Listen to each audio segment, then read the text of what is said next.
right now we're seeing African nations that are 60 years independent, just trying to figure out their way, most of them, right?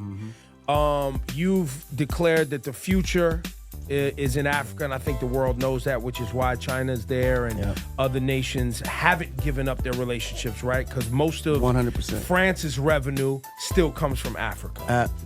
90% of France's revenue comes from Africa. People say that France is technically a broke nation, and which is why they don't come off the relationships, the very colonial still relationships they have with many nations in Africa. 100%. Keep them broke, France is rich, et cetera, et cetera.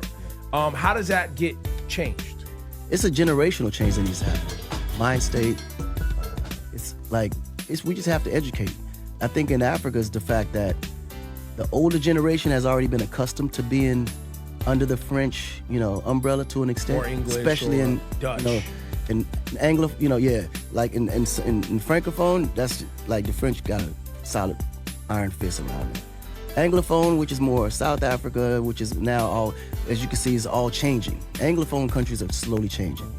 The other countries are still trying to continue to, they got the independence, but not quite. That's why they're constantly at war. Because they don't have financial. They're trying to stay free, exactly. And then they're blocked out of all the big, opportunities because of the fact that they're completely free and not teamed up with European or outside, pretty much connections. You know what I mean? So, well, they get tired. The people in the room, you can see they tune out when I start talking about this. They get tired of me talking about this, but I try to make people understand that literally all the world's wealth comes from Africa. And it's so bad that even the leaders of African nations can't even buy equipment from the modernized, industrialized nations to do their own work. Yeah, that they help to support. So like if a nation was like, no, we wanna refine our own chocolate. Oh no. We wanna refine our own oil. We wanna dig our own gold. They won't sell the African nations their own equipment. It's serious. That's crazy. Yeah. I remember when you told me that. It's bonkers. No, it is bonkers. And so here's Akon. You're starting these businesses and doing these deals that people are critical of, and you seem comfortable with. I'm 100% comfortable because I know at the end of the day, my deal with the Chinese is to benefit Africa.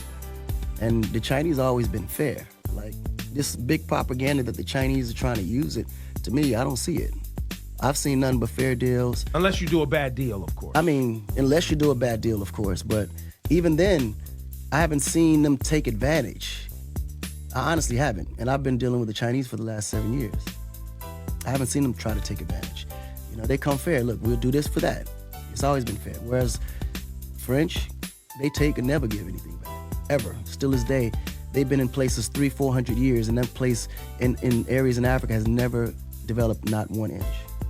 And they say the Congo is the richest nation and the brokest at the same time. Rich in natural. Yeah, natural resources, but that's the whole continent itself, because every continent has a specific mineral or some natural resource that just has extreme value somewhere else, right? So when you look at the Congo is because of what it does for digital and cell phones and stuff like that. Their resources, like all these cell phone things that you're getting, it's all built from the ground in Congo. And you look at Guinea, Conakry, those areas like this, the mining over there is just ridiculous. All latest technology and everything moving towards the future is all minerals coming out the ground in Africa. So when you look at value, there's abundance of value. It's not even a question of all these multi-billion, trillion-dollar companies are all being fed through resources in Africa. We have it. We just don't. It's all goes back to education again. And then the older generation, the leaders don't know exactly what they have, and that's why they're just giving it away.